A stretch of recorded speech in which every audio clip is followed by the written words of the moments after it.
Assalamualaikum warahmatullahi wabarakatuh. Alhamdulillah, kalimat suci, kalimat mulia yang selalu terucapkan dari lisan yang suci orang-orang yang beriman kepada satu-satunya zat yang maha sempurna, maha mulia, pencipta semua yang di langit, semua yang di bumi dan semua yang di kedalaman lautan. Allah yang maha besar, maha perkasa, maha adil, maha bijaksana. Dia dengan kemahamurahannya dan kemahasempurnaannya telah memudahkan kita agar berkomunikasi dengannya secara langsung, yang dikenal dengan kalimat syukur dan berterima kasih. Alhamdulillah, yang dengan kalimat ini maka segala kebutuhan kita akan dipenuhi olehnya. Maka jadikanlah diri kita, saudaraku seiman, orang yang selalu membasahi lidahnya dan bibirnya dengan Alhamdulillah. Selanjutnya kita panjatkan salam hormat kita penuh dengan cinta dan rindu kepada utusan Sang Pencipta Allah yang telah menutup dengan diutusnya dia seluruh utusan. Tidak ada lagi Rasul dan Nabi setelahnya. Manusia yang telah disempurnakan jalur nasabnya, fisiknya, ilmunya oleh Sang Pencipta Allah, dan kita diperintahkan semuanya tanpa terkecuali, mau dari suku manapun, hidup di wilayah manapun di muka bumi ini, untuk menjadikannya sebagai suri tauladan. Hidup manusia terbaik ini semuanya sempurna, sempurna menjadi suami, menjadi ayah, menjadi seorang pedagang, seorang politikus, seorang sahabat. Siapapun yang mengikutinya pasti akan mendapatkan kesuksesan yang sama. Dan mengucapkan satu kali salam hormat kepadanya akan dibalas oleh Allah 10 kali tambahan rahmat, yang berarti pengampunan dosa, peninggian derajat dan pemenuhan segala kebutuhan.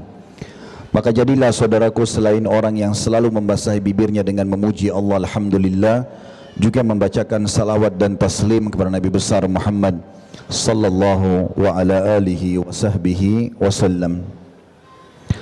Pertama-tama saya mengucapkan jazakumullahu khairan. Terima kasih banyak kepada seluruh jajaran direksi KS dan juga Ketua MUI, tadi saya dengar ada guru kita yang kita hormati, kemudian seluruh pengurus masjid dan seluruh jemaah tidak terkecuali. Mohon maaf saya tidak bisa sebutkan satu persatu, tapi saya mengajak diri saya dan jemaah sekalian untuk mengikhlaskan niat hadir di rumah Allah ini untuk mempelajari apa yang sedang Allah perintahkan kita untuk pelajari. Saya duduk di sini, Bapak Ibu sekalian, bukan karena saya lebih tahu dari Bapak Ibu. Saya yakin di sini ada sepuh-sepuh kita, orang-orang yang lebih faham dari kami. Tetapi kita menjalankan perintah Allah Subhanahu wa taala yang berbunyi, A'udzubillahi minasyaitonirrajim, fadzakir fa inna dzikra tanfa'ul mu'minin. Saling memberikan peringatanlah, karena peringatan akan bermanfaat bagi orang-orang beriman. Juga dalam sabda Nabi SAW, ad-dinun nasihah, agama ini semuanya isinya nasihat. Dalam Islam kita dianjurkan mendengar apa yang disampaikan tanpa melihat siapa yang menyampaikan. Kalau yang disampaikan benar sesuai dengan qala Allah, Allah yang menyampaikan berfirman, dan qala Rasulullah SAW, utusan Allah Nabi besar Muhammad SAW menyampaikan, maka kita menerimanya masalah itu. Kesempatan ini teman-teman, sebagaimana sudah ada flyer yang saya lihat, diberikan judul investasi dunia akhirat. Saya akan mengajak nanti Bapak Ibu beberapa saat ke depan, mungkin ada beberapa ayat Al-Quran yang kita perlu tadabburi.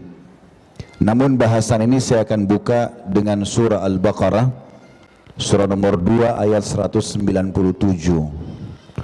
Sebenarnya di awal potongan ayat ini Allah Subhanahu wa taala membahas masalah haji.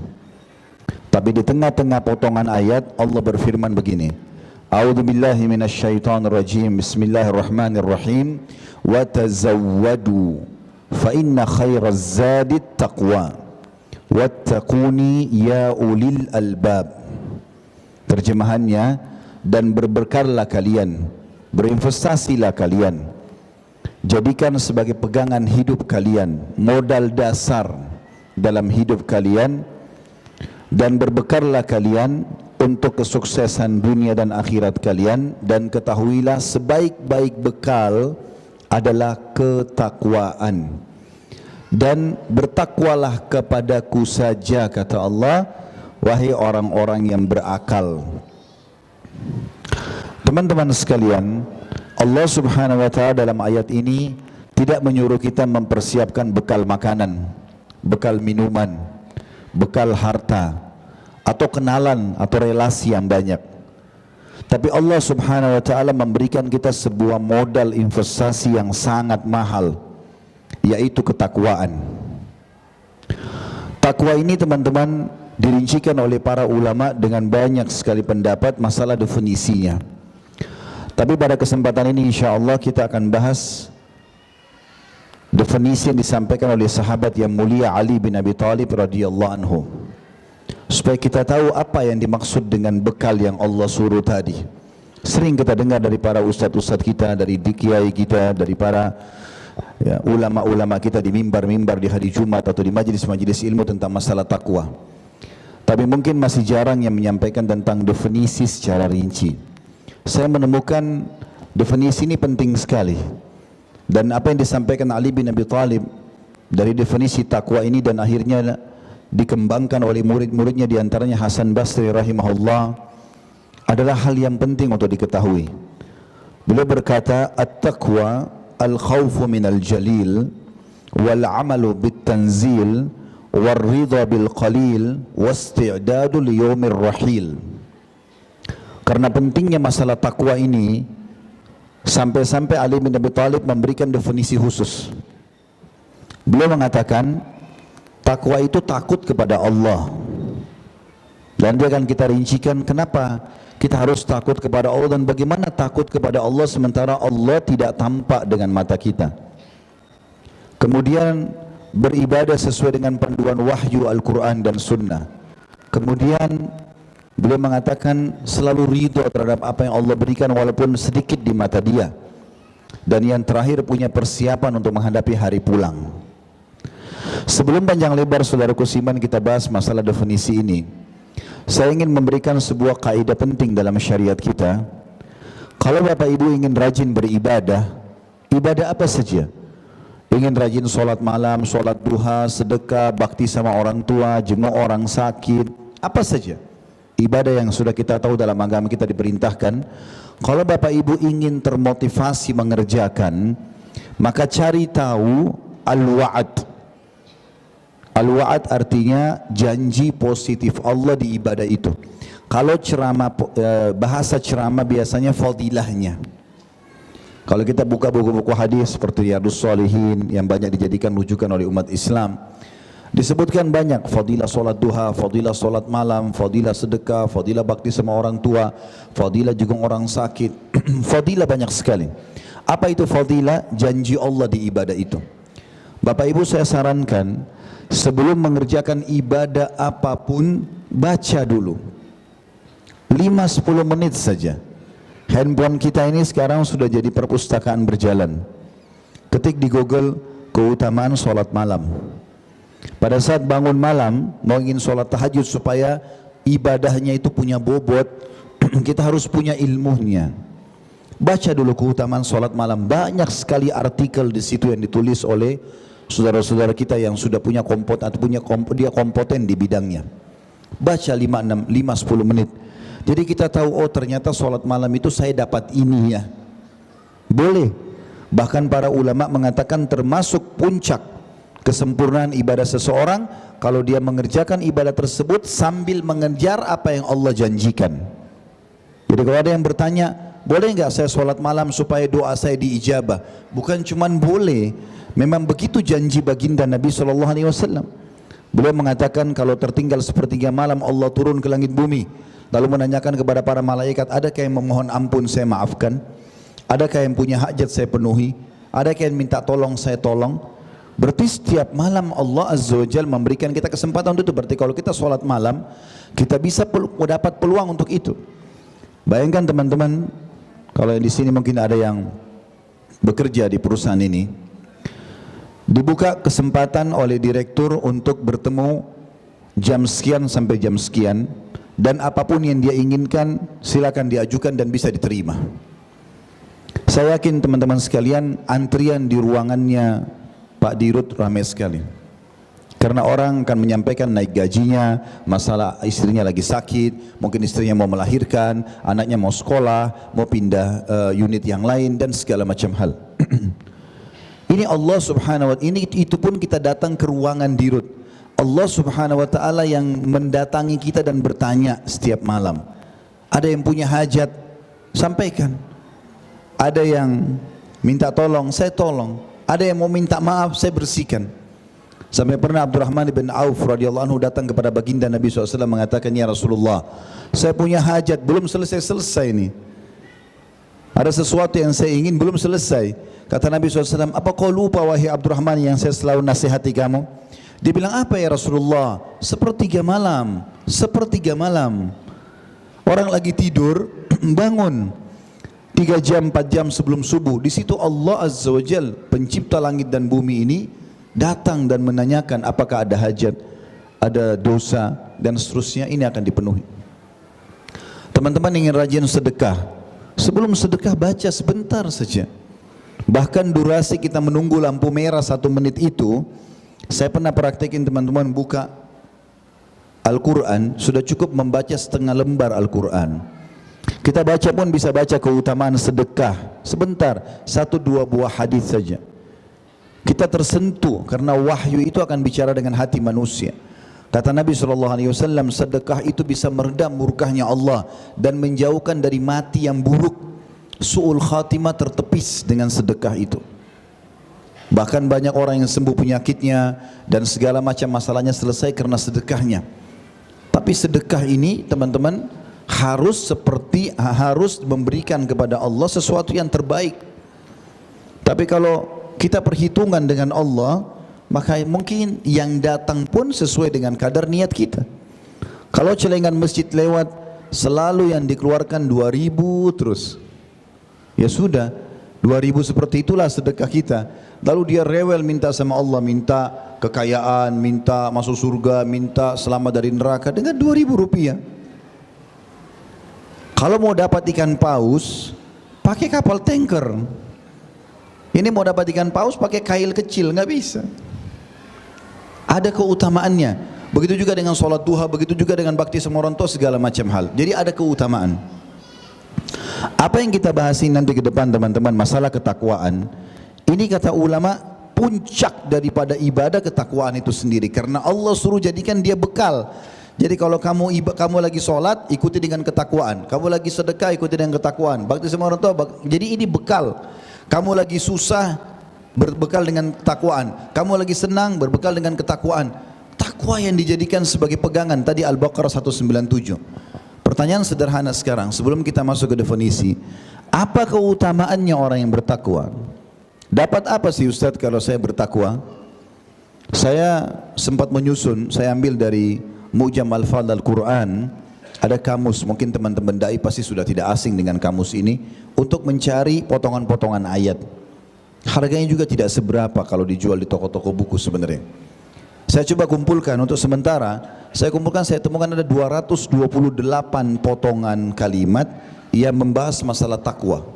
Artinya ada 228 ya macam-macam termnya, ada ittaqu, ittaqi, muttaqun, muttaqin, banyak sekali. Maka saya temukan ini semuanya berisi fadilah. Janji-janji Allah banyak sekali di situ. Namun untuk kesempatan ini teman-teman kita ambil salah satu saja dari 228 potongan itu. Tapi kurang lebih ada 4 keutamaan digabung dalam satu surah. Dan subhanallah uniknya berada di ayat yang berurutan. Yaitu dalam surah At-Talaq, surah nomor 65 dalam Al-Quran. Ayat 2, ayat 3, ayat 4 dan ayat 5-nya. Bunyinya di ayat 2 Allah berfirman, ini berbicara masalah perceraian. Tapi di ayat 2-nya di penutupan ayat Allah mengatakan, kalau yang punya program Al-Quran di handphone bisa dilihat, A'udzubillahi minasyaitonirrajim, At-Talaq ayat 2. Wa may yattaqillaha yaj'al lahu makhraja. Siapa yang bertakwa kepada Allah, Allah akan berikan kepada dia makhraja. Apa itu makhraja teman-teman? Kalau yang pernah haji sama umroh tidak asing sebenarnya. Coba lihat di hotel, Kalau satu waktu pun Anda pergi ke sana insya Allah, tangga darurat untuk turun kalau terjadi kebakaran tertulis mim, kha, ra, jim, makhraj. Untuk apa tangga darurat? Hah? Mana suaranya orang Cilegon ini? Untuk menyelamatkan diri pada saat darurat. Ya, namanya saya tangga darurat. Bahasa Arabnya itu makhraj. Mim, kha, ra, jim. Allah bilang, siapa yang bertakwa kepada Allah, janji pertama Allah, yaj'al lahu makhraja. Allah pasti berikan dia jalan keluar dari masalah. Orang Arab juga membahasakan teman-teman, kalau ada orang yang jalan di satu lorong sempit sekali, tubuhnya susah bergerak, kemudian tiba-tiba dia dapat lapangan yang luas, dia bisa berlari, transisi dari tempat sempit ke luas itu namanya makhraj. Orang Arab juga pakai bahasa itu. Juga diistilahkan lubang biawak. Kalau biawak itu mau sembunyi di padang pasir, dia menggali lubang di padang pasir sampai dalam. Nanti dia tutup lubang itu dari dalam, sehingga kalau kita lihat dari luar seperti lubang semut, padahal di bawahnya ada biawak. Kalau pagi-pagi dia mau keluar, pagi hari, dia nyeruduk lubang itu sampai dia bisa keluar, lalu dia bisa bernafas. Nah, transisi dia membongkar kembali lubang dia untuk dia keluar, orang Arab mengatakan itu makhraj juga. Berarti banyak sekali maknanya, tapi kalau kita simpulkan, makhraj itu adalah solusi pada saat sedang ada masalah. Yang keduanya, keutamanya, ayat 3-nya Allah mengatakan, wa yarzuqhu min haitsu la yahtasib. Ya, kalau punya Al-Quran dibuka ya, surah At-Talaq, surah nomor 65 ayat 2, ayat 3, ayat 4 dan ayat 5. Kita sudah bahas ayat 2-nya penutup di akhir ayat 2. Allah akan berikan makhraja. Ayat ketiganya, wa yarzuqhu min haitsu la yahtasib, dan Allah pasti memberikan rezeki dari tempat tidak disangka-sangka. Di ayat 4-nya, saya langsung masuk saksi bahasan saja. Allah mengatakan, wa may yattaqillaha yaj'al min amrihi yusra.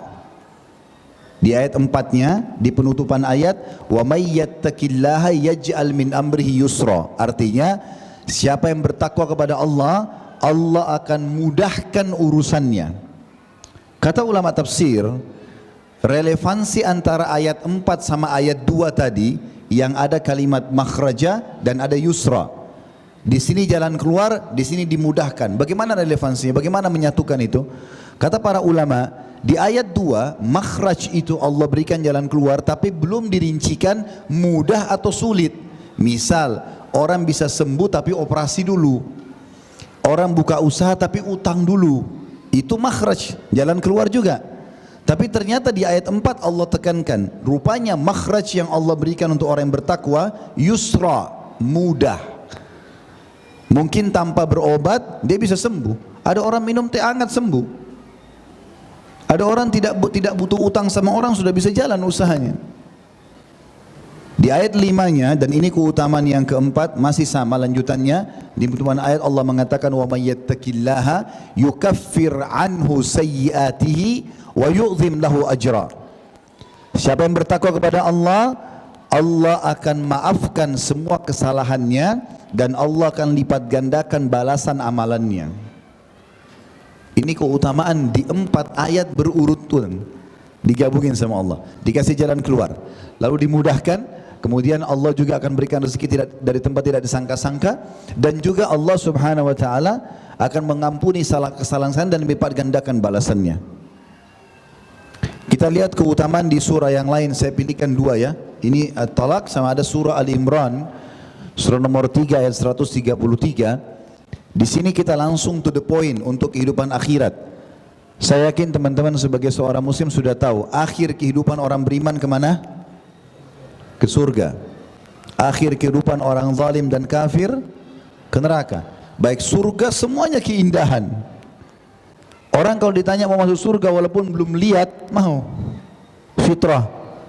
Allah sebutkan di Al-Imran 133. Bunyinya, a'udzubillahi minasyaitonir rajim, wasari'u ila maghfiratin min rabbikum wa jannatin arduhas samawati wal ardu uiddat lil muttaqin.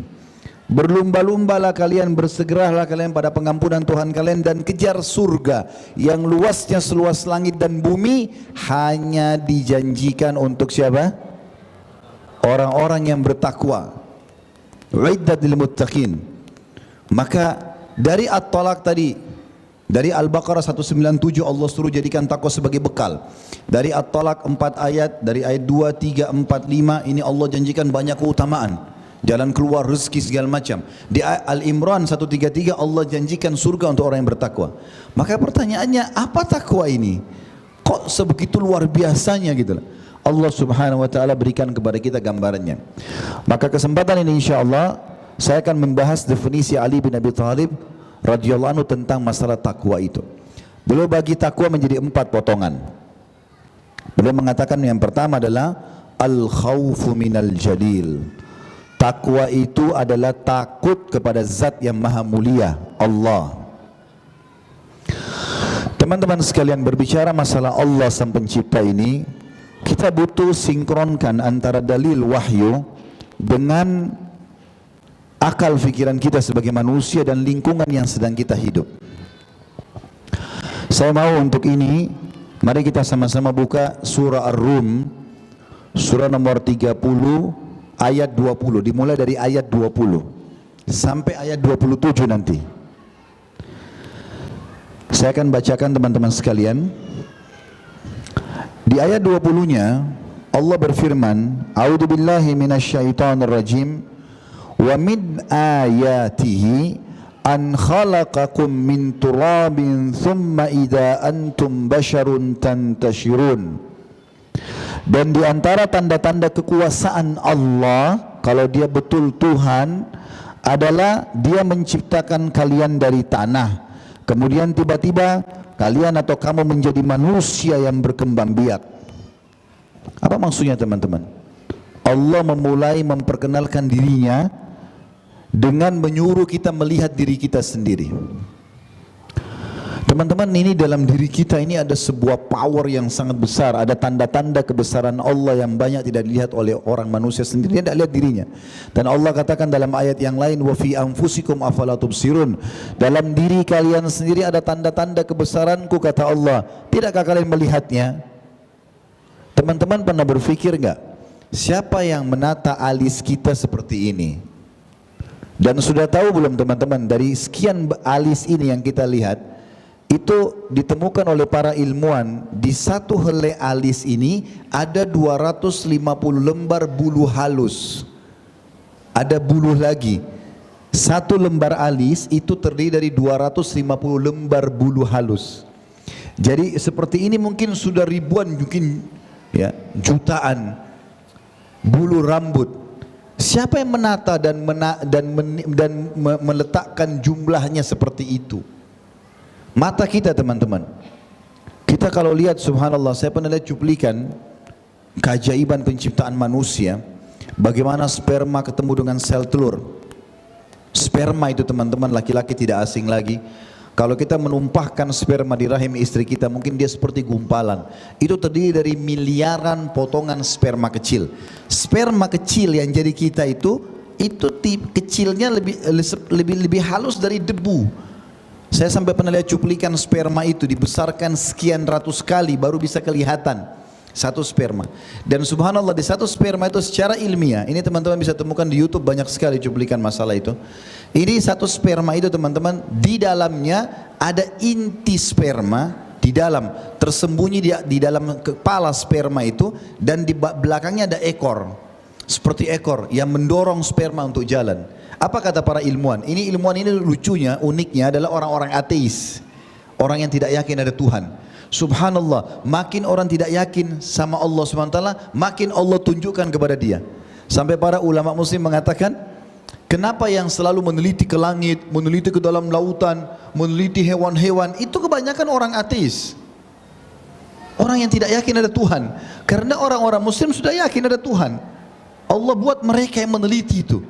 Apa bahasa ilmiahnya mereka? Sperma ini seperti punya perintah khusus yang menyuruh dia jalan, bergerak. Dan uniknya, dia jalan ke tempat seperti ada sebuah instruksi, diikuti dengan kamera. Di rahim seorang wanita sperma pada saat dituangkan, itu jalan sperma itu dan dia seperti mendapat perintah khusus mencari di mana sel telur. Teman-teman tahu sel telur yang dikeluarkan dari pinggul seorang wanita itu juga lebih halus dari debu. Dengan sekian ratus kali dibesarkan dengan kamera baru kelihatan. Itu sperma seperti punya perintah khusus. Dia digerakkan dengan ekornya jalan. Baru saat dia sudah ketemu sama sel telur itu, begitu dia masuk, maka secara ilmiah itu mereka temukan ekor sperma terlepas. Karena kalau dia tetap ada, dia akan menembus sel telur itu, merusaknya. Pas ketemu sel telur, dia lepas ekornya. Begitu dia masuk, teman-teman sekalian, katup kepalanya terbuka, inti sperma yang masuk ke dalam. Setelah itu, sel telur itu akan melengket di rahim seorang wanita dengan sangat kuat. Allah mengistilahkan dengan nutfah. Para ilmuwan mengadakan penelitian apa itu nutfah, ya. Itu sebuah sperma yang bertemu sama sel telur lalu melekat dengan keras di rahim dan akhirnya berubah menjadi gumpalan darah, terpecah potong menjadi 2, 4, 8 bagian dan seterusnya, dan sampai setelah menjadi itu mulailah perempuan merasa mual karena adanya di rahimnya melekat ini.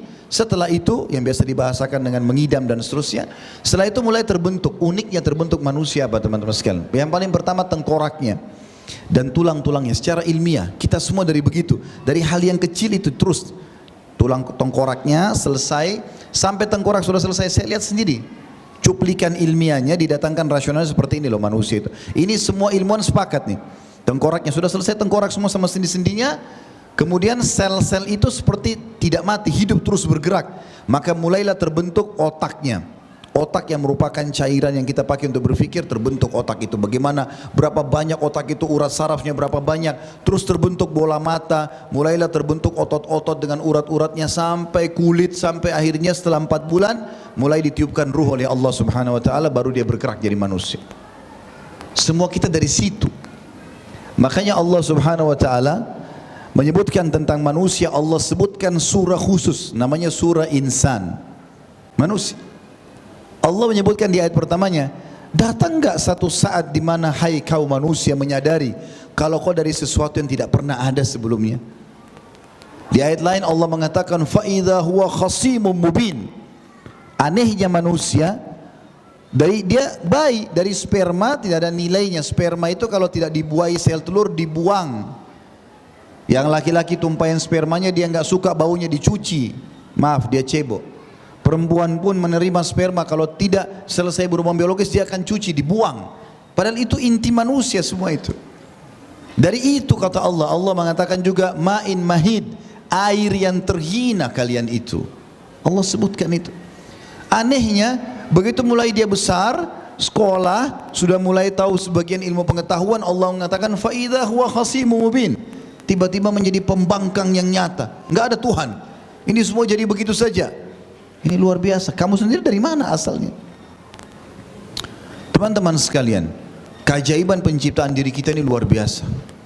Luar biasa. Para ilmuwan sekarang mengadakan penelitian dan sampai hari ini sudah sekian ratus tahun, mungkin ribuan tahun bahkan lebih daripada itu manusia meneliti diri mereka sendiri. Dan selalu saja ditemukan keajaiban-keajaiban yang luar biasa. Saya baru membaca sebuah artikel ilmiah, ditemukan ada satu urat saraf itu berwarna biru agak tebal di bagian otak dan ada fotonya. Di situ ditulis tapi masih dalam bahasa Arab ya. Penelitian itu mengatakan bahwasanya ini ditemukan oleh para ilmuwan berada di bagian otak manusia, dan ini ditemukan ternyata bisa menampung semua buku yang pernah ditulis di muka bumi. Itu satu urat saraf, tidak ada memori seperti ini. Teman-teman tahu, mungkin teman-teman aparat lebih tahu dari saya, tapi saya dengar dari beberapa teman seperti itu. Kenapa orang kalau teman-teman ada yang mati, dibunuh orang, kenapa difoto orangnya? Kenapa difoto sekitarnya? Saya pernah dapat informasi, Allah alam kebenaran, tapi saya dapat ini dari sumber yang bisa dipercaya. Ternyata mata manusia itu pada saat difoto dia bisa mantulin siapa yang terakhir dia lihat. Dan Nabi SAW sudah bilang kalau manusia meninggal maka matanya akan mengikuti di mana arah ruhnya. Artinya ada yang dia lihat, gitu kan? Teman-teman tahu mata kita ini teman-teman mengalahkan semua jenis kamera. Mungkin kalau kita beli sekarang kamera yang canggih, handphone kita sudah bangga. Oh ini terang ya. Tapi dia lupa di dalam dirinya ini ada kamera canggih. Teman-teman mungkin pernah ke satu daerah yang saya yakin kita kenang lah ya. Maksudnya pemandangannya bagus ya. Sekali aja kita pernah pergi. Misal kita ke satu daerah gunung dingin, kita datang lihat pemandangan bagus sekali aja. Setelah itu kita pulang, 10 tahun kemudian baru datang. Masih ingat gak? Kok bisa ingat? Dari mana ingat itu? Luar biasa itu. Dengan sekali cuplikan mata bisa diingat. Bahkan mungkin 30-50 tahun baru kita datang, oh saya pernah ke sini. Ini kamera nggak pakai lagi megapiksel ini. Hah? Ini di diri kita nih, di badan kita ini. Ini baru sebagian kecil ya. Hidung kita teman-teman bisa bedain mana bau busuk, mana bau wangi seketika. Oh ini wangi, oh ini busuk. Ini komposisinya kulit, ada sedikit otot-otot, urat saraf, ada bulu hidung. Bahkan manusia tidak bisa menahan bersinnya sendiri. Ada yang bisa tahan bersinnya di sini? Hah? Kalau ada hebat tuh bisa masuk Guinness Book. Itu aja dia tidak tahu fenomena di dirinya nih. Belum gigi, gigi ada yang ini, ada diberi nama gigi seri, gigi taring, gigi ini, ada fungsinya masing-masing. Lidah bisa bedain mana manis, mana pedas. Seketika lidah potongan daging. Dan subhanallah nggak rusak-rusak ini. Selama hidup begitu terus ada. Terus sampai ke bawah teman-teman sekalian. Fungsi perut. Kita ini manusia teman-teman, kalau kita mau berpikir sangat dimanja oleh Allah. Tahu kenapa dimanja teman-teman? Kita tugasnya memilih, menikmati saja. Nggak ada yang lain. Contoh, teman-teman lagi lapar. Saya pengen makan yang gurih. Berarti kita milih nih, mau yang gurih atau mau yang manis. Setelah itu kita nikmati, ngunyah. Habis, selesai. Habis itu kira-kira teman-teman, kalau makanan itu masuk ukuran sepertiga jari ke tenggorokan, masih ada andil kita di situ? Ada nggak di sini yang bisa mengatur satu piring makanan yang dia makan itu? Oh ini yang nanti jadi tinja saya, oh ini nanti jadi nutrisi saya. Hah? Ada nggak? Kita teman-teman cuma tahu milih makan, milih nikmati. Begitu masuk tenggorokan, otomatis di badan ini jadi energi, ini jadi kotoran. Yang tidak dibutuhkan oleh tubuh, mules perutnya, keluar. Siapa yang buat sistem ini nih? Sampai kita bisa mules kalau kita nggak keluarin itu. Bayangkan kotoran sebusuk itu, kalau nggak keluar rusak semua organ tubuh kita. Siapa yang buat sistem itu? Makanan kita makan, lalu tercerna dengan luar biasa, sebagian jadi energi, sebagian jadi kotoran. Yang tidak dibutuhkan mau keluar. Nggak bisa kita tahan. Kalau kita nggak mau keluarkan, bisa keluar di pinggir jalan. Ya. Itu sistem itu dalam badan. Ada, setiap hari kita rasakan. Kita bisa rasa senang, rasa sedih, rasa suka, lapar, kenyang. Seketika bisa kita rasakan semua. Sistem yang luar biasa. Kemaluan kita juga begitu, kaki kita juga begitu dan luar biasa. Saya kemarin waktu umroh bulan April sempat bimbing umroh plus Turki. Kebetulan kedua orang tua saya juga ikut. Kemudian kami nginap di satu hotel. Tiba-tiba waktu sarapan pagi ada beberapa orang masih muda-muda, mungkin umurnya umur 25, 26 tahun. Mungkin ada 5-6 orang. Batok kepalanya ini itu diperban dan kelihatannya darah semua ini. Tapi uniknya mirip semua. Awalnya itu muncul satu orang. Sempat ayah saya tanya, ini orang-orang apa ini? Saya juga nggak tahu. Mungkin orang kecelakaan, batok kepalanya luka, diperban, darah semua. Rupanya muncul orang yang kedua mirip sekali.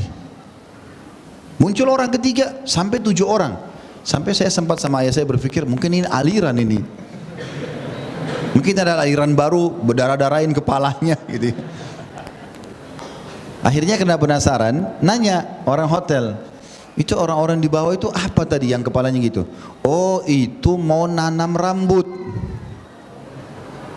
Nanam rambut. Turki sekarang terkenal itu dengan penanaman rambutnya. Satu rambut $10. Satu rambut $10. Antum lahir rambutnya sudah banyak, nggak bayar lagi. Tinggal disisir, tinggal dirapiin. Subhanallah, ada anak saya pernah sakit satu kali.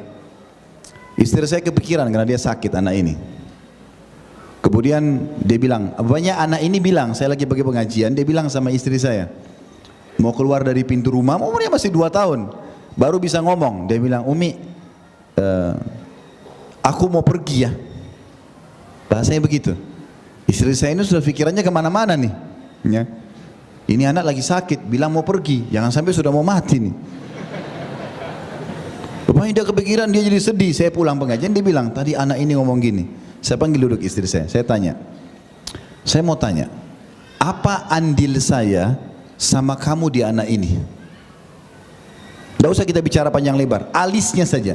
Pernah saya punya andil di alisnya satu helai atau kamu punya andil? Dia bilang nggak ada. Rambutnya nggak ada, kulitnya, kukunya nggak ada. Ini bukan punya kita ini anak ini. Yang membuat kita jadi status orang tua itu sang pencipta Allah. Lahir ini anakmu, laki-laki kah, perempuan kah, mau putih kah, mau hitam kah, pokoknya keluar anak kamu. Kita cuma status orang tua, bukan pemiliknya ini. Kalau pemiliknya mau ambil, selesai urusannya. Harus paham masalah itu. Ya. Ini teman-teman di dalam diri kita. Dan kalau kita mau rincikan ini mungkin 24 jam nggak selesai-selesai.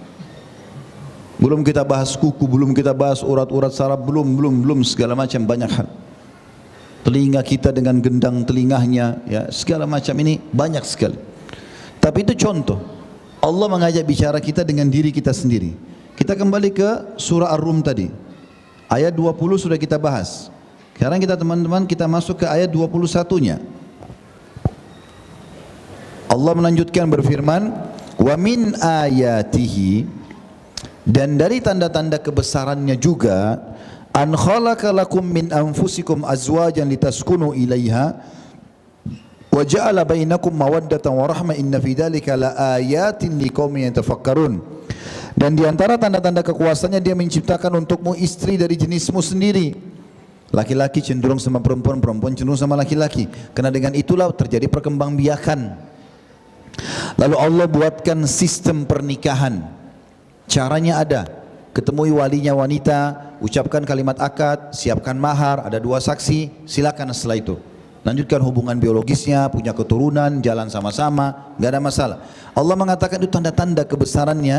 Dia menciptakan istri dari jenis kalian sendiri, supaya kalian cenderung dan merasa tentram kepadanya. Dan dijadikan di antara kalian rasa kasih dan sayang. Maka sungguhnya pada demikian itu benar-benar terdapat tanda-tanda kekuasaan Allah bagi kaum yang mau berfikir. Allah masih ajak bicara kita lagi. Selain penciptaanmu, juga hubunganmu nanti dengan lawan jenismu sampai ada perkembangbiakan manusia. Itu juga tanda-tanda kebesaran Allah. Kalau ada yang bertanya, Ustaz, saya sudah menikah, tapi saya tidak rasakan mawaddah warahmah. Enggak ada kasih sayang di antara kami. Ini karena pernikahannya mungkin yang perlu dibahas. Niatnya dari awal memang mau menikah karena Allah enggak? Sementara dalam pernikahan jalankan hak dan kewajiban sesuai dengan ajaran Allah enggak? Kalau hanya sekedar suka, cenderung karena kekayaan, akan mungkin muncul kebosanan. Tapi orang kalau kerjakan karena Allah berbeda. Sekarang teman-teman kita lagi haji nih. Kalau orang pergi haji ikhlas karena Allah, biayanya besar. Di sana panas, capek. Tapi kalau ikhlas pulang haji ditanya mau haji lagi enggak? Jawabannya apa? Mau. Ya insya Allah saya mau kembali lagi. Kenapa? Karena ikhlas. Tapi kalau niatnya ke sana hanya mau coba-coba, ya, mau belanja barang minyak wangi yang pernah dibeli oleh keluarganya, ya, atau apa sajalah. Pulang ditanya mau, aduh enggak deh, saya enggak mau lagi, udah panas di sana soalnya. Enggak mau lagi dia. Beda. Orang berumah tangga karena Allah, dia jalani suka dukanya. Dia tahu ini ibadah. Kurang lebihnya pasangan diterima. Benar, yang benar memaafkan, yang salah minta maaf, clear, selesai. Tanda-tanda kebesaran Allah akan didapat di situ. Tapi tidak didapat kalau orang salah dari awal. Ayat 22-nya Allah mengatakan, "Wa min ayatihi khalqus samawati wal ardi wa ikhtilafu alsinatikum wa alwanikum inna fi dzalika laayatin lil alimin." Dan di antara tanda-tanda kekuasaan Allah sebagai pencipta ialah Ia menciptakan langit dan bumi dan berlain bahasa kalian atau perbedaan bahasa kalian dan warna kulit kalian. Sesungguhnya pada demikian itu benar-benar terdapat tanda-tanda bagi orang yang mau mengetahuinya. Makna mengetahui, mempelajarinya. Di sini Allah mulai tarik kita sekarang ke langit dan di bumi. Lihat langit dan bumi itu, pergantian siang dan malam. Mungkin teman-teman karena kita sudah setiap hari melihat ini, tiap hari kita lihat, maka kita anggap biasa, ya. Sekarang kita datangkan dulu contoh rasional. Kalau teman-teman lagi duduk di pinggir pantai, kemudian udaranya lagi sejuk, enak, kan di sini tidak jauh dari pantai saya dengar, ya. Baik. Misalnya lagi sejuk, udaranya lagi enak, airnya lagi tenang, ada burung yang terbang, cahaya matahari juga lagi terang, ada awan, ada pohon kelapa, mungkin ada kelapanya. Lalu datang di sebelah kita seorang pelukis. Dia datangkan papan lukisnya 1 kali 1 meter. Mulailah dia lukis apa yang dia lihat di depan dia, apa yang kita lihat di depan kita juga, sama. Dilukis persis mirip. Lautnya warnanya biru, awannya matahari, ada pohon kelapa. Kira-kira kalau gambaran lukisan itu mirip sama aslinya, bagus gak? Hah? Kok senyap sekali? Masih hidup gak ini warga Serang nih? Hah? Jangan sampai siang bolong ngantuk. Masih hidup gak? Wah, itu baru suara yang benar tuh. Tadi senyap sekali. Sampai teman-teman kalau ada lukisan mirip sama aslinya, itu harganya mahal sekali, bisa miliaran, hanya karena mirip sama aslinya. Teman-teman pernah berpikir nggak, pelukis itu hanya menciplak saja yang sudah ada? Hah? Benar nggak? Sekarang laut yang dia lukis itu, dia cuma ciplak yang sudah ada. Pohon kelapa, burung yang terbang, matahari yang ada, langit, itu cuma ciplakan. Itu pun lukisan dia cuma sesuatu yang kaku. Paling kita bisa pajang di meja makan, paling kita bisa pajang di ruang tamu, dan kita kenang, oh ini lukisan dulu di pantai ini tahun 1930, tahun 2001, gitu kan. Teman-teman, bagaimana kita bisa bangga dengan lukisan yang menciplak sementara kita tidak lihat sesuatu yang aslinya nih. Ini depan mata tiap hari kita bisa rasakan panasnya udara dan dinginnya udara, pergantian siang malam, hujan, buah-buahan, dan segala macam hal. Bahkan ciptaan Allah, kelapanya bisa dirasain, udaranya bisa dirasain, airnya bisa dirasain. Kok kita nggak lihat keajaiban penciptaan itu, dan kita lihat sesuatu yang kecil ini, ciplakan manusia. Saya ingin mengajak lebih jauh teman-teman. Kalau teman-teman lagi mau beli buah di supermarket, itu hampir tiap hari kita lakukan belanja buah, ya. Anggap teman-teman mau makan anggur. Anggur ada warna hijau, ada warna merah, ada warna hitam. Biasanya yang umum kita lakukan apa? Saya pengen yang hitam deh, kena lebih manis misalnya. Harganya berapa? 100.000 per kilo, baik beli. Umumnya orang lakukan, ambil, petik, coba, manis, sudah selesai. Benar nggak? Saya mau ajak lebih jauh Bapak Ibu sekalian. Coba berfikir, gunakan akal fikiran kita. Allah mengatakan, afala yatafakkarun, afala yatadabbarun. Tidakkah mereka berfikir, tidakkah mereka merenungi? Teman-teman, sebelum makan anggur itu, coba renungi sebentar saja. Siapa yang menancapkan anggur di tangkainya? Kalau ada pelukis datang melukis anggur mirip asli, itu luar biasa dibangga-banggakan. Oh ini mirip sama aslinya. Atau ada yang jual anggur imitasi, dibeli dipajang di rumah biasanya, dan dianggap itu sebuah sesuatu yang menarik. Kita lupa yang aslinya. Siapa yang menata anggur di situ sampai jumlahnya begitu, begitu kulitnya, begitu rasanya, begitu aromanya, ya. Coba kalau petik satu anggur, ada nggak di antara kita yang hadir di sini bisa tancapkan kembali? Hah? Ada nggak? Coba pikir itu teman-teman. Siapa yang tancapin di situ, dan kenapa kita pada saat cabut kita nggak bisa tempel kembali? Menandakan kelemahan kita sebagai manusia. Dan ada sosok, ada zat yang mengatur itu semua. Pisang teman-teman, siapa yang tata dengan sisirannya? Karena banyaknya pisang di Indonesia, kadang-kadang kita tidak renungi itu. Pada saat beli pisang, siapa yang menata dengan sampai dikenal dengan sisiran pisang? dengan rapinya. Siapa yang buat warna kuningnya pisang yang begitu bagus, kulitnya yang begitu lembut, isinya yang begitu lembut, rasanya yang manis? Siapa yang buat, teman-teman? Jangan cuma kasih nama saja, oh ini pisang raja, oh ini pisang tanduk, oh ini pisang susu, oh ini rasanya begini. Fikir yang lebih besar. Siapa yang buat semua itu? Allah suruh kita berfikir, gitu kan? Durian dengan kulitnya yang tajam, dalamnya isinya manis, wangi. Ini siapa yang buat? Teman-teman juga saya mau ajak lebih jauh lagi. Kalau misalnya mau undang orang makan, mungkin ibu-ibu lebih banyak di situ ya. Saya tidak tahu ibu-ibu di sini masih ke pasar atau enggak gitu. Tapi kalau misalnya masih interaksi di pasar, kalau ada tamu mau datang, atau mungkin bapak-bapak senang pelihara di rumahnya ayam, ya. Ayam sering kita lihat ya. Atau tidak tahu ayam juga. Ayam, teman-teman, kalau teman-teman lihat itu ayam jago misalnya. Kalau kita mau beli buat tamu makan di rumah, mungkin kita ke pasar cari yang paling bagus. Tolong cari mana ayam paling bagus nih kita beli misalnya. Suruh sembeli, dagingnya dipotong-potong ya. Biasanya pikiran kita sederhana, potong-potong, nanti saya mau masak hari ini, nanti saya mau goreng, saya mau bakar, sudah sebatas itu. Saya ingin lebih jauh, teman-teman, coba berpikir. Kalau ada yang punya ayam nanti coba direnungi, teman-teman. Perhatikan baik-baik ayam itu bulunya. Kita mulai dari bulu. Kalau kita buka bulu ayam itu, misalnya di punggungnya atau di sayapnya, dibuka teman-teman sekalian, kita akan temukan bulu itu tertancap dengan sangat kuat. Dan uniknya, antara bulu satu dengan bulu sebelahnya, kalau kita pakai mistar, itu persis sama. Tertata betul bulu itu. Warnanya, ada merahnya, ada birunya, ada hijaunya, ya, ada orange-nya.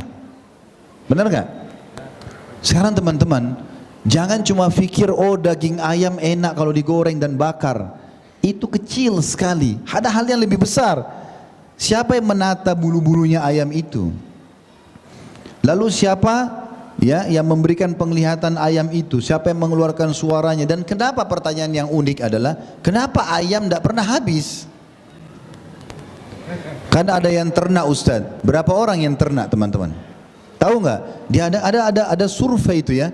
Jadi manusia mengadakan peternakan ayam itu kecil sekali.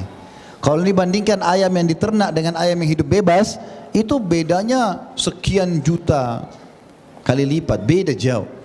Yang dipelihara cuma kecil, sebagian kecil, yang hidup bebas banyak di hutan sana, berkembang biak.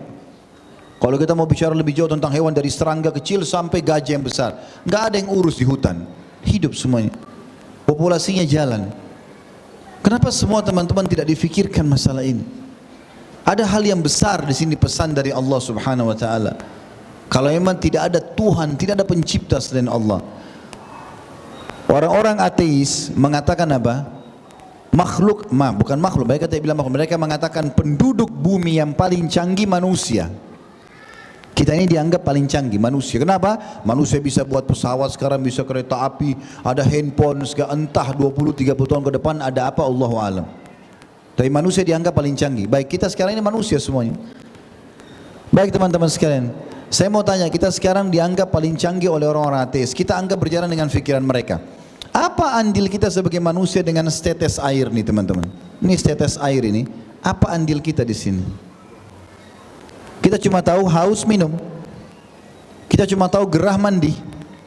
Maaf, mau bersihkan diri, bersuci, cebok, pakai air. Sebatas itu, kita tidak pernah tahu ini air ini kok bisa begini nih. Siapa yang ciptakan? Banyak ayat Allah SWT mengatakan, tidakkah kalian lihat hujan yang kami turunkan dari langit, lalu kami hidupkan bumi-bumi yang lahan-lahan yang telah mati. Allah berikan, mengajak bicara kepada akal fikiran kita untuk merenungi masalah itu. Begitu juga teman-teman, kalau kita bicara daratan, lihat di daratan ini teman-teman. Kita aja manusia, kita kembali tadi karena Allah sebutkan, dan pada perbedaan bahasa kalian, postur tubuh, paras wajah, warna kulit, ada tanda-tanda kebesaran Allah.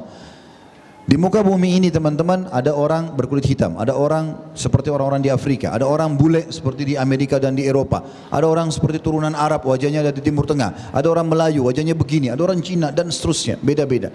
Tapi semuanya Allah SWT menjelaskan kita dari satu, Adam dan Hawa. Kok bisa berbeda-beda nih? Kenapa enggak mukanya satu semua, sumbernya satu? Allah menjadikan tanda-tanda kebesaran Allah. Ada yang tampan dan cantik sekali, ada yang jelek sekali. Allah SWT bukan menciptakan yang jelek itu agar kita menghinanya, tapi untuk berpikir pasti ada penciptanya, nggak mungkin. Kalau secara rasional keluar dari satu sumber, sumbernya sama semua, tapi ini enggak. Seperti kalau kita buka keran air, warna airnya bukan cuma putih, ada merah, ada hijau, ada keluar warna-warni. Itu kayaknya nggak mungkin, kecuali memang ada yang mengaturnya masalah itu. Manusia begitu, yang dari Afrika kulit hitam begini, yang orang Arab begini, yang orang Melayu begini, yang orang bule begini, beda-beda. Tapi sumbernya satu, manusia, judulnya satu, manusia. Sama saja, beda di casingnya saja. Beda di casing saja. Maka ini teman-teman harus jadikan sebagai bahan untuk berpikir. Ada sang pencipta di situ. Nggak mungkin kalau nggak ada campur-campur tangan sama pencipta. Ini sekarang bangunan ini bagaimana bisa berdiri teman-teman? Bagaimana bisa berbentuk seperti ini, atapnya, ada bajanya dan seterusnya. Ini pengaturan lampunya, ada panel listrik. Nggak mungkin kalau tidak ada yang menata ini. Atau tiba-tiba ada sendiri. Orang-orang ateis bilang begitu. Ini semua alam semesta terjadi sendiri. Tiba-tiba ada langit, tiba-tiba ada air, tiba-tiba ada semua. Gitu kan? Abu Hanifah rahimahullah pernah berdebat dengan orang-orang ateis yang tidak yakin ada Tuhan Allah. Lalu dia telat datang, sengaja dia telat datang, dia nggak mau buru-buru datang. Waktu dia telat datang, raja orang ateis di Persia, dekatnya Irak, itu protes sama Imam Abu Hanifah rahimahullah, salah satu dari 4 imam madhab nih. Imam Abu Hanifah ini rahimahullah meninggal tahun 150 Hijriah, tahun lahirnya Imam Syafi'i, satu dari 4 madhab. Beliau telah datang, begitu masuk langsung dihardik oleh raja ateis ini. Apa kata raja itu? Anda ini mengaku sebagai ulamanya umat Islam. Kami pun datang hari ini mau berdialog dengan tujuan kalau Anda benar kami masuk Islam, tapi Anda sendiri tidak on time datang. Abu Hanifah rahimahullah rupanya melakukan itu dengan sengaja, dan beliau ingin membuka diskusi sekaligus menutup diskusi dan membuat mereka masuk Islam. Kok bisa? Bagaimana caranya? Kata Abu Hanifah, apakah kalian mau mendengar dulu alasan saya kenapa terlambat? Mereka bilang, iya tentu saja kami mau dengar. Maka dia buka diskusi dan tidak bisa dibantah. Akhirnya menutup diskusi dan akhirnya membuat mereka masuk Islam. Apa kata Abu Hanifah rahimahullah? Tadi waktu saya mau nyebrang dari negeri saya ke sini, ada sungai. Sungai ini saya lama nunggu kapal, nggak ada kapal datang. Tiba-tiba saja di sebelah saya ada pohon tumbang dengan sendirinya, terpotong-potong dengan sendirinya. Ada tali terbang dari mana terikat dengan sendiri. Kemudian saya naik jadi rakit, lalu saya nyebrang ke kalian. Apa kata Raja Persia itu? Anda ini sudah telat datang, bohong lagi gitu kan. Kata Abu Hanifah, kenapa saya bohong? Mana ada pohon tumbang sendiri, terpotong sendiri, ada tali terbang sendiri, terus terakit sendiri. Kata Abu Hanifah, Anda tidak yakin itu? Dia bilang enggak yakin. Bagaimana Anda bisa yakin alam semesta dan bumi ini semua jadi begitu saja? Tiba-tiba tanpa ada pencipta.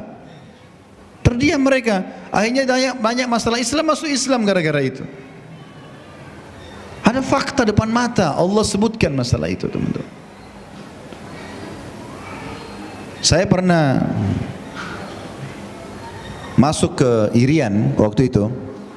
Beberapa tahun lalu pernah saya diamanahkan oleh teman-teman untuk menjadi salah satu pengiriman atau mengurus pengiriman dai ke sana. Tahun 2003 tepatnya waktu itu. Beberapa tahun itu saya sempat ke sana berangkat. Saya masuk, saya temukan waktu saya masuk ke hutan-hutan gitu kan. Beberapa teman-teman di sana bilang, Ustadz ini setiap kampung di sini, kampung ini sekian kakak nih, kampung sebelah ada lagi sekian kakak. Ini bahasanya sudah beda-beda. Jadi orang sini nggak ngerti bahasa orang kampung sebelah, kampung sebelah tidak ngerti bahasa kampung orang sebelah. Mungkin juga tidak asing, kita pernah pelajari ya. Saya ingat saya pernah pelajari di buku-buku kita waktu masih SD SMP ada 6.000 bahasa kalau nggak salah Indonesia, ya. Terdiri dari sekian 13.000 atau sekian belas ribu pulau. Intinya bahasa ini juga sebuah keajaiban. Saya sekarang bisa bicara, teman-teman bisa faham. Ini keajaiban. Allah bilang, dan pada lisan kalian itu dan warna kulit kalian benar-benar terdapat tanda-tanda kekuasaan bagi orang yang mau mengetahui. Di ayat 23-nya, wa min ayatihi, dan termasuk tanda-tanda kebesaran Allah, manamukum bil-laili wan-nahari wabtigha'ukum min fadli inna fi dzalika laayatin liqaumin yasma'un. Di antara tanda-tanda kekuasaan Allah ialah tidur kalian di waktu malam dan usaha kalian untuk mencari rezeki di siang hari. Sesungguhnya pada yang demikian itu benar-benar terdapat tanda-tanda bagi kaum yang mau mendengarkan. Teman-teman lihat sekarang siang begini, terus kemudian sebentar maghrib datang malam. Banyaknya orang sederhana, oh ini malam, ya sudahlah tidur. Nyalain lampu, selesai sebatas itu. Teman-teman pikir, pakai akal. Masjid ini kalau tidak ada yang cetek lampunya tidak akan nyala. Bagaimana bisa matahari terbit, nggak ada yang terbitin. Terus kemudian terbenam, nggak ada yang gerakin. Kira-kira lampu bisa nyala hidup sendiri? Pasti ada orang.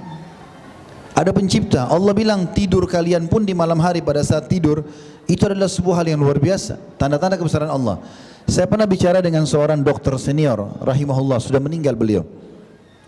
Saya tahunya beliau sempat menjadi dokter di zaman Pak Harto dulu. Adik kakak, kembar beliau.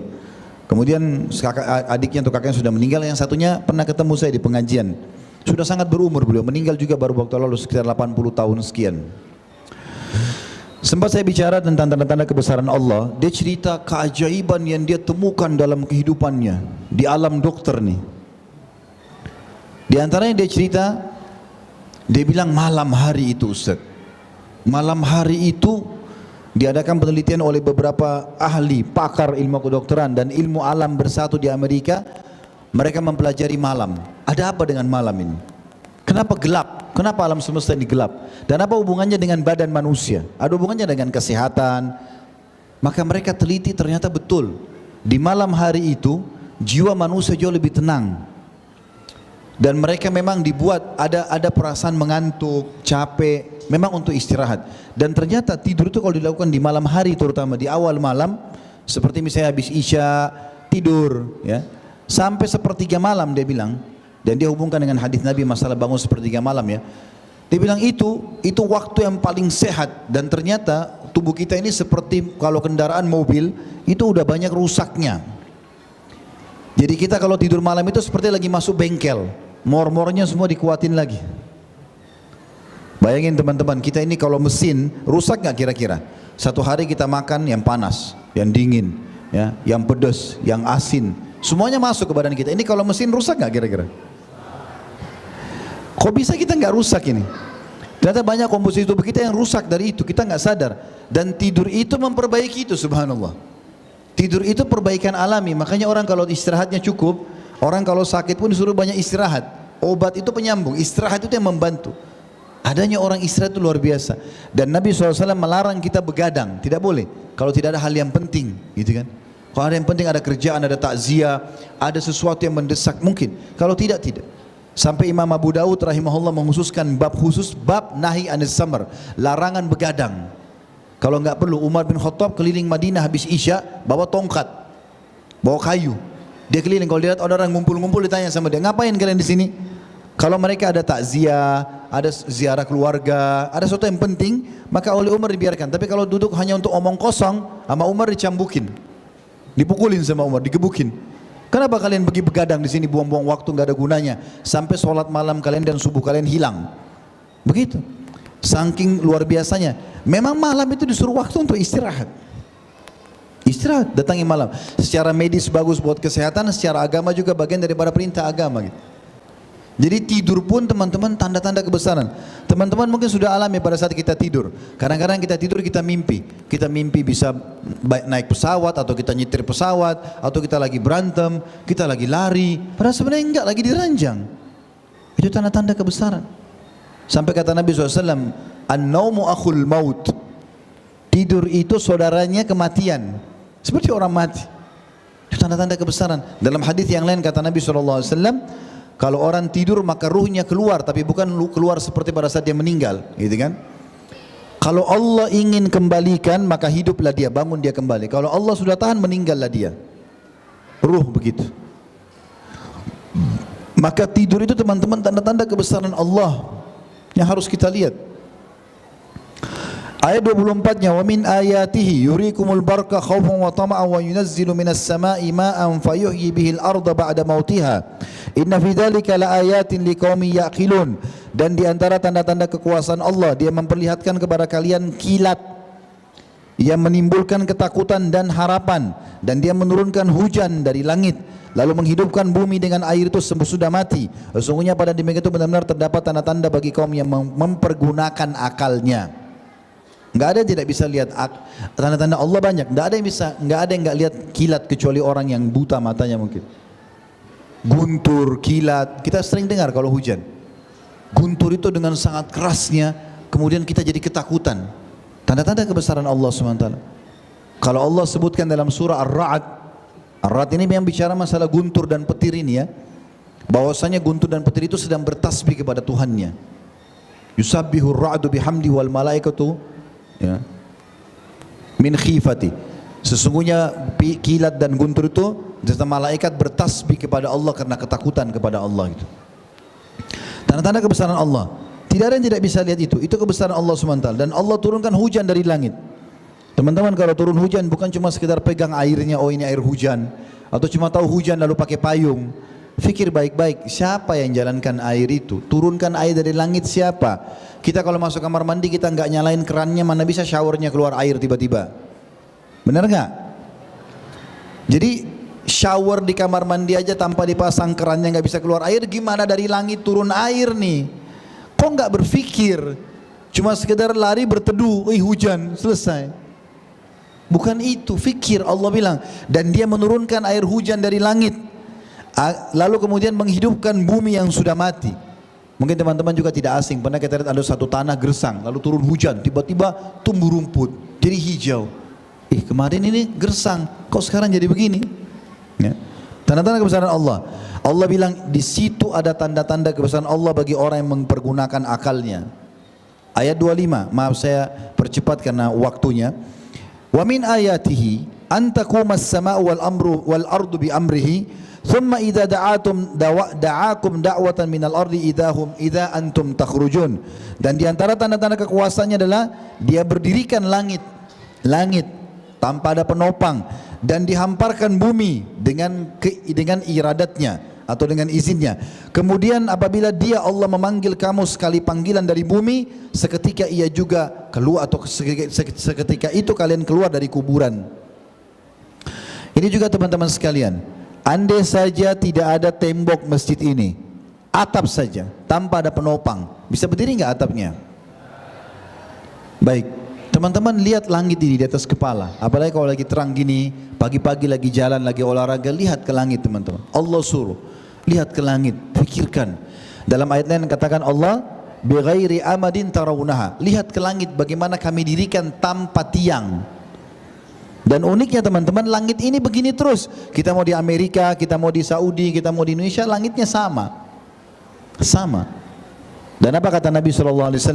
Perumpamaan bumi yang kalian tinggali ini dibandingkan dengan langit pertama di atas kepala kalian, itu perumpamanya seperti biji dibuang di sawah atau di ladang, ataupun cincin dibuang di padang pasir.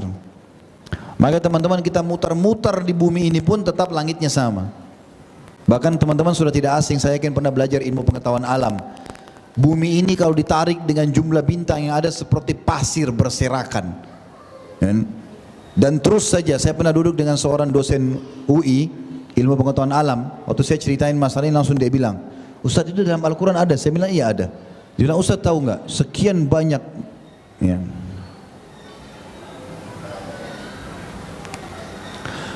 Saya sudah dikasih peringatan ini. Tapi biasanya memang kalau lagi ceramah saya lupa waktu. Jazakallah khair.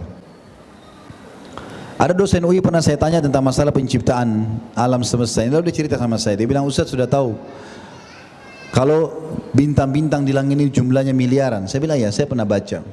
Baik, Ustaz sudah tahu belum bintang-bintang itu semuanya ditemukan secara ilmiah? Pada saat saya bicara sama beliau ini sekitar berapa tahun lalu, saya kebetulan ada daurah waktu itu, pesantren kilat untuk para dai-dai di Maluku waktu itu, sama beliau jalannya.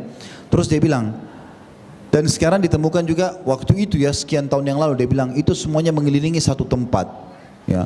Terus ada nama-namanya lah ya, termasuk kalau kita namakan Bima Sakti segala macam di alam semesta itu. Dan dia bilang sekarang ditemukan Ustaz, dan para ilmuwan kaget, tadinya mereka mengira matahari itu cuma ada satu. Saya juga tidak tahu ini, karena ini beliau dosen yang ngomong, beliau sampaikan kepada saya, tapi saya tahu betul orangnya sangat ilmiah dan kutu buku, banyak baca buku. Beliau mengatakan, dan dikagetkan para ilmuwan, ditemukan ternyata di langit ini sekarang ada banyak matahari dengan planet-planetnya, tapi ilmuwan tidak tahu di sana tuh planet apa saja namanya, ada kehidupan atau tidak, Allahu alam. Tapi ada banyak sekali matahari, jutaan jumlahnya. Sama mengelilingi juga sama mengelilingi matahari itu, bulan-bulan itu. Dan uniknya semua matahari-matahari dan semuanya planet-planetnya juga itu mengelilingi sebuah tempat yang masih dinamakan oleh para ilmuwan dengan kabut susu. Belum ditahu ada apa di sana. Dan itu baru sampai di situ penemuan manusia. Di luar sana Allahu a'lam masih ada apa atau tidak sesuatu. Tapi Allah mengatakan teman-teman, di antara tanda-tanda kebesarannya adalah memikirkan masalah ciptaan langit itu. Cukuplah kita lihat tanpa tiang. Kemudian dikatakan Allah Subhanahu wa taala berfirman di ayat 26-nya, "Walahu man fis samawati wal ard kullun lahu qanitun." Dan kepunyaannya lah siapa saja yang ada di langit dan di bumi semuanya tunduk kepadanya. Jadi kata para ulama tafsir ayat ini, kalau orang semua makhluknya Allah beriman sama Allah kecuali sebagian kecil pembangkang dari jin dan manusia. Jadi semua jenis hewan, semua jenis tumbuh-tumbuhan, semuanya ini tunduk sama Allah. Semuanya patuh sama Allah. Yang tidak patuh sama Allah cuma manusia sama jin, itu pun sebagian kecilnya. Sekarang dari populasi manusia 7,5 miliar, yang tidak mengakui Allah itu 1,5 miliar. Yang mengakui Allah 6 miliar. Baik itu Yahudi, Nasrani ataupun Muslim. Jadi yang beriman tentang keberadaan Allah itu lebih banyak daripada orang yang tidak beriman. Jadi yang kafir pun kecil sekali jumlahnya. Begitu juga maksudnya yang tidak yakin ada Allah ya. Tentu orang Yahudi Nasrani kita juga memahaminya dalam agama kita dengan istilah kafir, gitu kan. Tetapi ada di sini dimaksud adalah orang yang tidak meyakini Allah sama sekali. Seperti orang-orang ateis itu cuma 1,1 sekian miliar jumlahnya. Jadi yang beriman lebih banyak. Makanya yang kufur kepada Allah sedikit sekali. Allah bilang semuanya di langit dan di bumi tunduk kepadanya. Terakhir ayat 27-nya, wa huwa alladhi yabda'ul khalqa thumma yu'iduhu wa huwa ahwanu 'alaihi wa lahul mathalul a'la fis samawati wal ardi wa huwal azizul hakim. Dan dialah yang menciptakan manusia dari permulaan, kemudian mengembalikan, menghidupkannya kembali nanti, dan menghidupkan kembali itu lebih mudah ya. Lebih mudah baginya, dan baginya lah sifat yang maha tinggi di langit dan di bumi, dan dialah yang maha perkasa lagi maha bijaksana. Ayat-ayat ini teman-teman hanya sebagian kecil dari ayat Al-Quran yang membicarakan tentang kemahabesaran Allah Subhanahu wa ta'ala. Awalnya, asalnya kita dalam jiwa ini teman-teman ada potensi takut kepada Allah, mengenal Allah.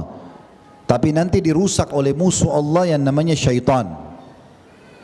Dan ini Allah sebutkan kalau mereka musuh kita. Siapa tuh syaitan? Saya jelaskan ini memang di poin pertama takut kepada Allah ini agak panjang saya jelaskan karena ini poin penting yang saya ingin titik beratkan. Nanti potongan 3 definisi saya akan ringkaskan. Ada golongan jin teman-teman yang Allah ciptakan. Seperti Allah bilang dalam surah Az-Zariyat, "A'udzubillahi minasyaitonir wa ma khalaqtud jinna wal insa illa liya'budun." Aku tidak ciptakan jin dan manusia kecuali untuk beribadah kepadaku. Kalau saya tidak salah ini di ayat 56-nya. Jadi Allah sebutkan ada jin. Nah di alam jin ini sama dengan manusia. Ada jin beriman sama dengan manusia beriman. Ini teman-teman mustahil berinteraksi sama kita. Jin-jin beriman tidak akan interaksi sama manusia. Makanya teman-teman kalau kembali kepada sejarah baginda Nabi Muhammad SAW, kita tidak pernah menemukan satupun riwayat Nabi melibatkan jin mukmin di perang Badar, di perang Uhud, di perang Khandaq, Hunain, Tabuk, Fathi Makkah. Gak pernah. Gak pernah Nabi bilang ini saudara kalian dari jin ikut berperang nih. Gak pernah. Yang ada dalam surah Al-Jin, diceritakan surah Jin, ada kasus masuk Islamnya jin Nusaibin. Itu waktu Nabi SAW masih di Mekah, beliau pergi ke satu wilayah yang sekarang Saudi membuat satu masjid namanya Masjid Al-Jin. Itu untuk mengenang, bukan ada jinnya di sana ya. Tapi mengenang, waktu itu kisah Nabi SAW pernah ke sana, baca Quran, lalu ada jin-jin dari Irak datang mendengar, lalu mereka masuk Islam, lalu mereka menjadi kaum, menjadi dai di kaumnya. Enggak pernah lagi datang-datang. Gitu kan. Seperti itulah. Nah jin mukmin ini teman-teman tidak bisa sama manusia. Sebagaimana kita orang beriman juga tidak perlu interaksi sama jin. Tidak diperintahkan untuk tidak boleh tidak nikah, tidak ngobrol, mereka juga tidak kelihatan ya sudah.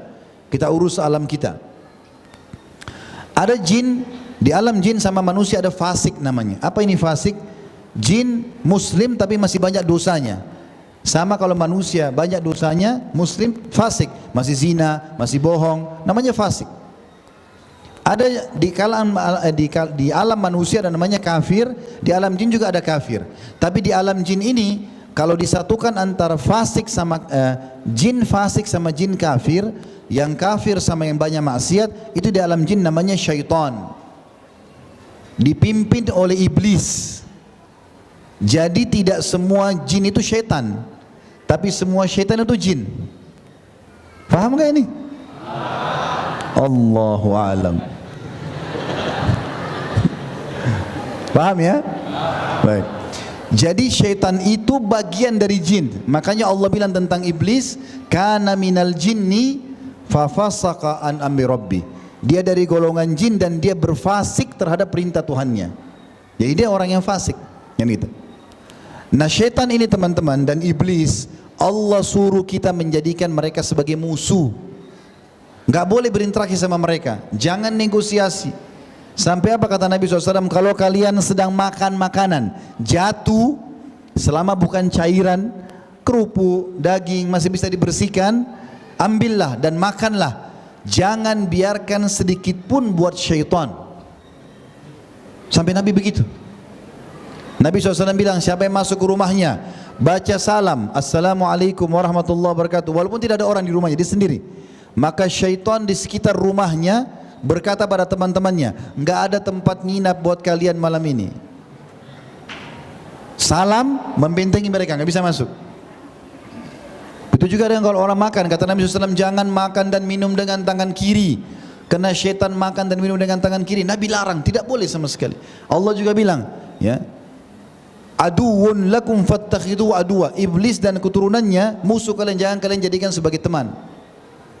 Teman-teman sekalian, di muka bumi ini ada dua jalan, tidak ada jalan yang ketiga. Pilih dari sekarang jalannya. Yang satu jalan yang benar, satu jalan yang sesat. Jalan yang benar adalah jalannya Allah yang selalu kita bilang la ilaha illallah. Tadi kita sudah coba kenalkan Tuhan kita Allah SWT, dan kita yakini kita pun kumpul di sini, ini di rumahnya Allah dan kita pelajari hukum Allah. Juru bicaranya Allah para nabi-nabi dan rasul, utusan Allah. Juru bicara nabi dan rasul para ulama. Juru bicara para ulama dai-dai. Kita kalau hadir di majelis-majelis ilmu, insyaallah di sini termasuk insyaallah, maka kita diajak untuk mengenal Allah, nanti ujungnya surga. Ini jalan yang benar nih. Jalan kedua jalan yang sesat, enggak ada jalan ketiga. Jalannya iblis. Iblis ini punya juru bicara, dukun, peramal, penyamun, penyihir dan ahli maksiat. Kapan kita teman sama mereka, diajak ke jalan iblis, iblis masuk neraka. Makanya teman-teman harus hati-hati. Kita punya potensi takut teman-teman ada, potensi cinta ada, tapi Allah suruh alihkan ke Allah. Syaitan ingin kita alihkan ke dia. Coba renungi sama-sama. Saya mau berikan contoh ini untuk menghapus sebuah persepsi yang selalu tersebar di masyarakat kita. Kalau teman-teman kita sedang lewat di satu rumah, rumah itu pernah atau kita ditawarkan rumah itu pernah ada orang bunuh diri. Kira-kira mau beli nggak? Jujur. Kenapa? Nah, itu jawabannya. Takut. Ini kalau ada syaitan di masjid ini marah sama saya nih, karena saya bongkar kedoknya nih. Baik, itu rumah orang bunuh diri. Sekarang saya kasih contoh lain. Ini disimpan dulu di benaknya ya. Kalau ada rumah dibunuh sekeluarga, mau beli nggak? Loh, tadi kan dia bunuh diri, sekarang dibunuh. Nggak mau juga? Kenapa? Nah, jawaban yang jujur. Teman-teman sekalian, saya ingin titik beratkan poin penting. Perasaan takut tadi itu permainan syaitan. Ini teman-teman hati-hati, karena potensi takut yang tadinya kepada Allah dialihkan, maka tidak boleh teman-teman. Jangan pernah takut kecuali kepada Allah SWT, maka kita akan bahagia. Sampai kata Nabi SAW kepada Umar bin Khattab, wahai Ibnu Khattab, andai saja kau lewat di sebuah lembah, syaitan lihat kau di lembah itu, dia cari lembah lain, karena takut bertemu denganmu. Padahal Umar nggak lihat syaitan. Kenapa? Karena Umar sangat tahu, kalau sudah mulai ada bisikan syaitan nggak benar, langsung dia isti'adzah, mati tuh syaitannya. Maka syaitan jadi takut sama Umar.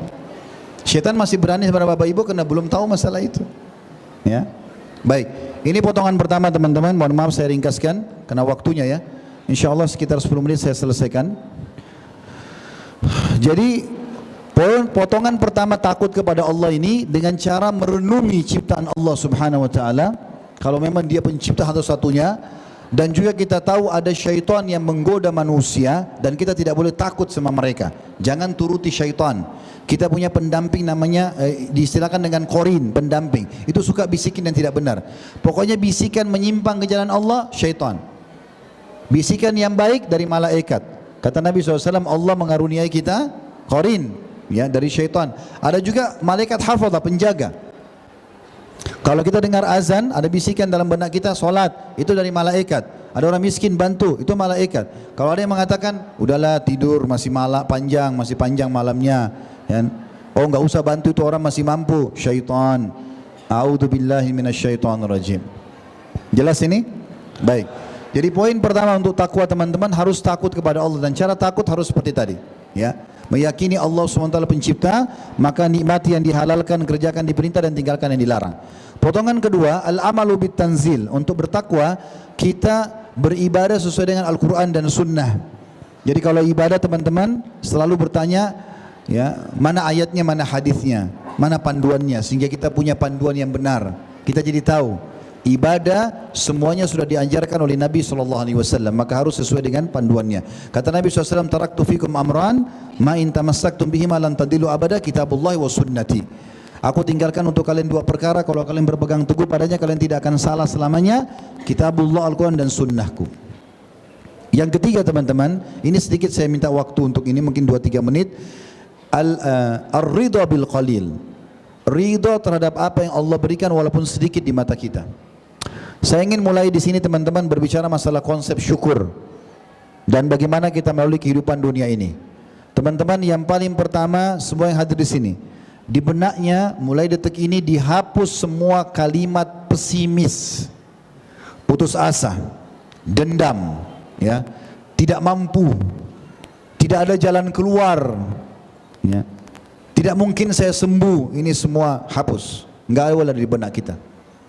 Kata Nabi SAW, aku tidak suka dengan kalimat pesimis, tapi aku suka dengan kalimat optimis, al-fa'al. Kata para sahabat, ya Rasulullah, apa yang anda maksudkan dengan kalimat optimis itu? Ya, kalimat al-fa'al. Kata Nabi SAW, kalimat optimis. Saya bisa, saya mampu, saya maafkan. Selalu begitu. Enggak ada sesuatu yang tidak ada jalan keluarnya teman-teman. Allah mengatakan 2 kali diulangi, fa inna ma'al usri yusra, fa inna ma'al usri yusra. Di setiap kesulitan ada kemudahan, setiap kesulitan ada kemudahan, pasti ada. Jangan pernah mengkhayal teman-teman kita di muka bumi ini tidak dicoba sama Allah, dicoba sama Allah, diuji. Enggak mungkin kita selamanya sampai tua tidak pernah sakit, enggak mungkin, pasti kita pernah sakit. Enggak mungkin kita kenyang terus, pasti kita lapar. Enggak mungkin kita kuat terus, pasti kita lemah. Enggak mungkin kita muda terus, pasti kita akan tua. Pasti ada naik turunnya. Memang begitu kehidupan.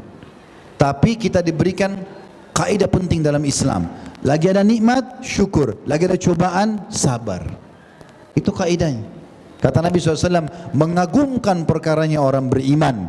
Kalau mereka diberikan nikmat, mereka bersyukur.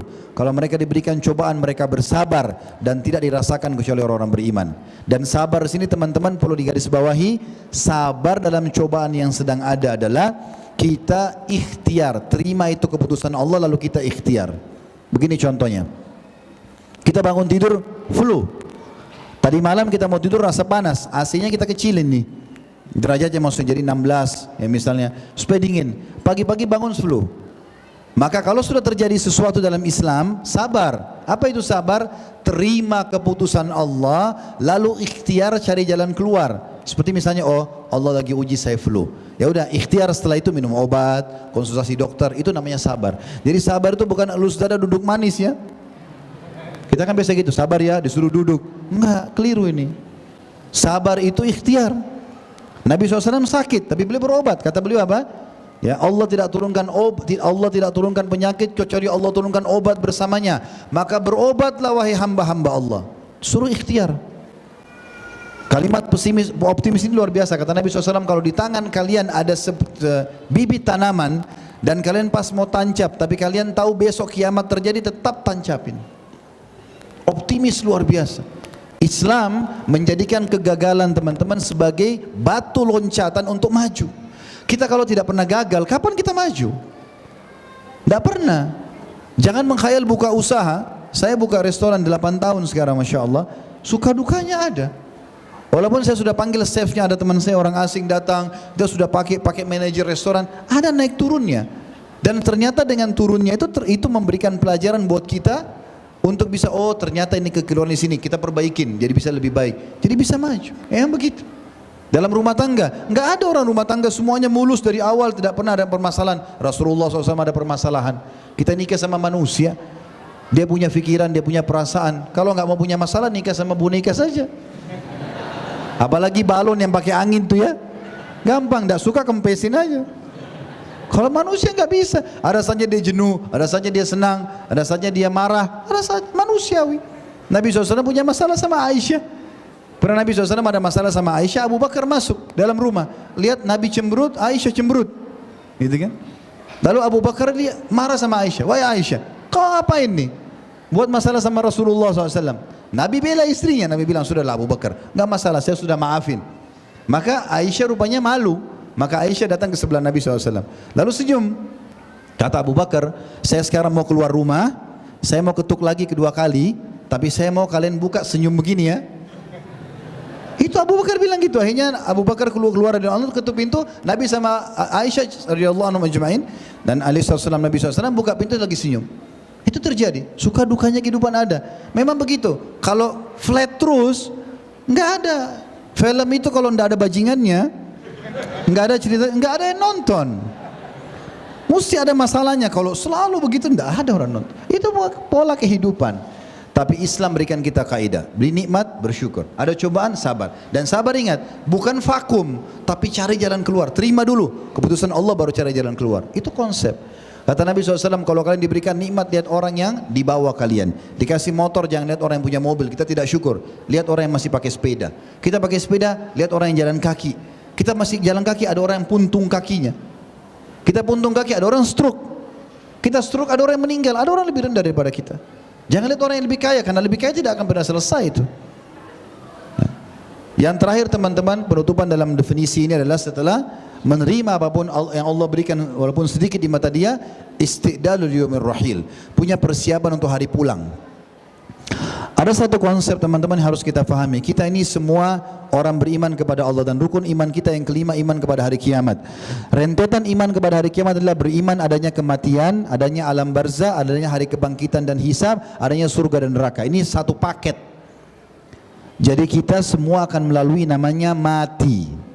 Ini harus difahami teman-teman. Saya mau cerita sedikit, saya pernah lakukan ini sebagai penutupannya. Nanti saya tutup dengan kisah insyaAllah sebentar. Mungkin saya minta sama teman-teman panitia sampai jam 3. Tadi jam 2.30. Masih ada 15-12 menit insyaAllah. Saya pernah adakan pelatihan teman-teman di masjid. Saya bicara masalah kematian waktu itu. Setelah 2 jam saya bicara masalah kematian dengan dalil-dalilnya. Saya minta panitia masjid datangkan geranda jenazah di masjid. Terus kemudian saya minta di sebelah masjid digandeng liang lahat. Kemudian setelah ceramah saya bilang, saya minta ini geranda jenazah ditaruh, kemudian ditaruh juga kain kafan lengkap sama perlengkapan jenazah lah. Setelah saya ceramah saya bilang, Bapak Ibu sekalian, ada ibu-ibu kebetulan di lantai 2 masjid waktu itu di kota Makassar, bapak-bapaknya di depan saya lantai 1. Saya bilang, siapa di antara jemaah sekalian yang mau coba praktek jadi jenazah 5 menit? Ada bapak-bapak yang berdiri, kebetulan dia tukang batu orang ini. Angkat dia buru. Saya Ustaz, baik. Silakan Pak ya, nanti naik ke atas meja ini, nanti panitia akan bungkus Bapak dengan kain kafan tapi tutup matanya, ya, tutup matanya. Kemudian nanti renungi semua apa yang saya bilang Pak ya. Iya baik Ustaz. Rupanya Bapak ini yang tukang batu ini, dia memang kuli di bangunan. Adik dia kembar masih SMA waktu itu jadi murid saya, selalu hadir di pengajian. Waktu kakaknya naik ke atas meja ini, yang ibu-ibu juga ada yang coba dengan panitia waktu itu ada di atas perempuan. Dia baring di atas meja ini, begitu dia baring ditutup matanya, saya bilang silakan tempelkan. Begitu ditempel kain kafan di pipinya, nangis-nangis dia. Bapak ini tiba-tiba terisak-isak, nangis-nangis gitu. Lalu kemudian saya bilang, Pak, jangan buka matanya. Sekarang renungi, bayangkan Bapak sudah meninggal dunia. Dan suara hiruk-pikuk di masjid ini adalah suara keluarganya Bapak dan teman-temannya yang datang, tapi Bapak nggak bisa protes, suruh kecilin suara aja nggak boleh, udah nggak bisa. Dan sekarang Bapak perenungi, semua kesempatan ibadah yang Bapak bisa lakukan selama hidup, Bapak sia-siakan. Bisa sholat sunnah, bisa sholat duha, bisa sedekah, ada orang tua bisa bakti yang Bapak sia-siakan. Bayangkan semua itu, dan Bapak butuh pahala-pahala itu. Saya diam sebentar lalu saya bilang, terus sekarang Bapak bayangkan semua peluang dosa yang Bapak tidak sia-siakan. Ada kesempatan zina-zina, ada bohong-bohong, riba-riba, nipu-nipu, semuanya dilakukan itu. Semua Bapak lakukan, dan sekarang Bapak tahu Allah akan hukum Bapak. Itu Bapak Ibu sekalian, jemaah sekalian, saya saksikan sendiri, dia nangis-nangis Bapak itu. Kemudian ditutuplah, ya, ada sebagian kapas ditaruh, biasa kita taruh menyannya orang jenazah ya, ditaruh di hidungnya. Kemudian saya bilang, baik, sekarang Bapak akan kami pikul dengan geranda. Geranda jenazah saya suruh dekatin, diangkat. Lalu saya bawa, saya akan bawa sama Bapak ini sama teman-teman jemaah masjid untuk ke liang lahat sebelah masjid. Itu sementara jalan saya bilang, Pak, renungi baik-baik, resapi badannya Bapak kesentuh dengan geranda ini. Dan ini di titik terakhir Anda bersama kami. Turun di liang lahat, saya turun sendiri jemaah sekalian, saya buatin gumpalan tanah, karena begitu sunnahnya. Kemudian ditaruh sebagai bantal di bagian kepalanya, ditutup juga lubangnya nanti. Maka diturunkanlah dia, saya turunkan ke beberapa jemaah, saya bilang, Bapak jangan buka matanya. Setelah turun, ditaruh, lalu kami tutup dengan kain, kami keluar semua tutup dengan kain. Lalu saya bilang, Pak sekarang buka matanya. Ini rumah Bapak sekarang. 1 kali 2 meter.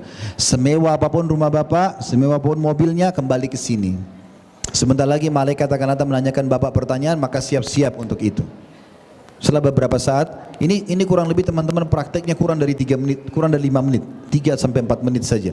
Kemudian dibuka kain tersebut, lalu saya suruh keluar. Sekarang keluar Pak. Begitu dia keluar, Bapak itu sempoyongan, gak bisa jalan, sempoyongan. Saya pegang masuk dalam masjid. Lalu saya kasih mic, Pak, tolong ceritain ke jamaah pengalaman jadi jenazah 5 menit. Itu dia pegang mic, gemetar. Ustaz, saya tobat Ustaz, saya banyak dosa, orang tua saya enggak bakti, saya enggak sholat. Ini dia cerita keburukannya teman-teman sekalian, seperti di masjid ini enggak ada orang. Dia terbawa dengan arus tadi 5 menit jadi jenazah itu. Dia betul-betul ketakutan sekali. Waktu itu sudah selesai, lalu saya minta jemaah kedua, jemaah ada 5-6 orang mungkin yang coba pada saat itu. Udah selesai mereka coba, lalu saya tutup acara, saya mengatakan, Bapak Ibu sekalian, ini praktek. Tapi yakinlah, satu waktu kita akan dibungkus kain kafan dan tidak akan kembali lagi. Oleh karena itu beramal dan beramal. Hasan Basri rahimahullah pernah teman-teman sekalian mengantar jenazah, lalu dia berzikir. Dia berzikir sendiri. Rupanya ada anak muda di sebelahnya, muridnya dia mengatakan, wahai imam, imam itu kalau kita sekarang kiai, kenapa anda berzikir? Dia bilang, diamlah anak muda, berzikirlah, karena yang sedang kita antar sudah nggak bisa berzikir lagi. Jangan tunggu itu teman-teman. Ingat, di rumah sakit ruangan ICU cuma 2 atau 3. Orang yang berobat dalam rumah sakit lebih sedikit daripada orang yang jalan di pinggir jalan. Artinya orang meninggal lebih banyak yang sehat daripada yang sakit. Jangan menghayal nanti sudah tua, sudah masuk rumah sakit baru meninggal. Tidak teman-teman. Banyak orang keluar di pinggir jalan, dia nggak salah apa-apa, ditabrak orang mati. Kalau ajalnya sudah datang selesai. Jangan tunggu ajal datang baru mau beramal. Sekarang saatnya. Dan ingat pesan saya, kalau taubat kepada Allah jangan setengah-setengah. Jadi orang baik sekalian, hijrah 100%, gak boleh setengah-setengah. Jangan peduli dengan lisan ini, lisan manusia sepanjang ini saja. Oh kamu berubah ya, oh kamu alim ya, jawab iya. Saya baru tahu sekarang. Gak ada waktu lagi, umur saya sudah tinggal sedikit, saya nggak tahu berapa tahun ke depan. Saya harus beribadah, jangan malu sama orang. Karena ada orang begitu, pakai kopiah, ditegur sama teman-temannya, alim ya, ambil kantongnya, sembunyikan kopiahnya.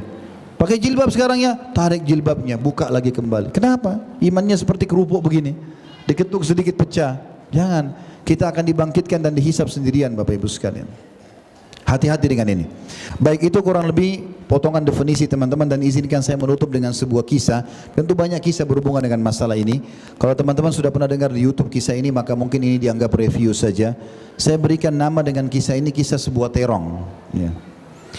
Jadi ada satu orang anak muda di negeri Syam, tepatnya di Damaskus. Ada masjid namanya Masjid At-Taubah. Masjid ini kisah di zaman tabi'in, dan sampai hari ini masjid itu masih ada. Situ ada seorang imam masjid hafal Quran, dia selalu dia selalu ngisi pengajian, dia jadi imam masjid. Ada satu anak muda orang miskin datang dari luar kota Damaskus, datang lalu mengatakan, wahai imam, saya mau jadi murid anda, mau belajar agama, tapi saya miskin, saya nggak bisa kontrak rumah, nggak bisa makan, bisa nggak saya sambil belajar di masjid sambil saya ikut makan sama anda? Kata imamnya bisa. Boleh, tapi saya orang miskin juga, artinya makan pas-pasan. Apa yang saya makan kau makan, apa yang saya minum kau minum. Dia bilang iya, baiklah. Maka muridnya ini cerita, 2 bulan kemudian dia bilang, setelah 2 bulan tinggal sama guru saya ini, saya baru sadar guru saya ini sangat zuhud, luar biasa. Ada makanan makan, nggak ada puasa, nggak mau minta-minta sama orang. Dan sekarang ini sudah 2 hari kami puasa, 2 hari nggak ada makanan. Guru saya masih isi pengajian, masih aktivitas kuat, saya nggak kuat lagi, dia bilang. Kami sahur dengan sebutir kurma, segelas air, buka puasa juga begitu. Ini sudah hari kedua, saya udah nggak tahan. Dia bilang sementara itu saya tekan punggung saya supaya perut saya tertekan biar laparnya hilang. Dia bilang syaitan bisikin saya, sekarang mungkin sudah halal buat kau anak muda mencuri makanan. Kalau kau tidak curi di mana? Makanan orang gurumu tidak ada juga, kamu nggak mungkin, nggak ada kerjaan. Dia bilang karena syaitan terus berkecamuk di benak saya untuk mencuri, saya pun berpikir mencuri. Lalu saya naik di tembok masjid. Zaman dulu tembok masjid bukan kayak kita sekarang. Batang kurma ditebang atasnya, ditebang akarnya, ditancapin, lalu disatuin, didempetin satu sama lain, jadi tembok. Dan dulu orang masjid sama rumah orang dempet. Maka dia bilang saya naik ke tembok masjid ingin mencuri makanan di rumah sebelah masjid. Karena atap mereka dari pelapa-pelapa kurma zaman dulu, maka bisa lihat ke dalam. Dia bilang saya lihat rumah pertama sebelah masjid, ternyata ada 3 perempuan lagi menenun kulit domba. Tidak tutup auratnya, saya tahu itu haram. Saya tidak mau, bukan itu tujuan saya. Saya ingin cari makanan. Dia bilang saya pindah ke rumah kedua. Saya lihat rumah kedua nggak ada orang, ada bau masakan. Karena laparnya dia bilang saya langsung masuk. Masuk, saya pergi ke dapur, ada panci lagi dipakai. Dia telan ya. Dia bilang syaitan membuat saya melakukan 3 dosa sekaligus. Masuk rumah orang tanpa izin, dosa. Saya mengambil terong ini, mencuri, dosa. Saya sekarang sedang mengunyah makanan haram, dosa. 3 dosa. Dia bilang lalu saya buang gumpalan terong itu ke lantai dapur itu, lalu saya kembali ke masjid. Saking takwanya, takutnya sama Allah, dia nggak mau makan. Padahal lagi lapar sekali. Dia bilang saya balik ke masjid, guru saya lagi isi pengajian, saya tidak bisa tangkap lagi apa yang sedang dibahas, kena laparnya.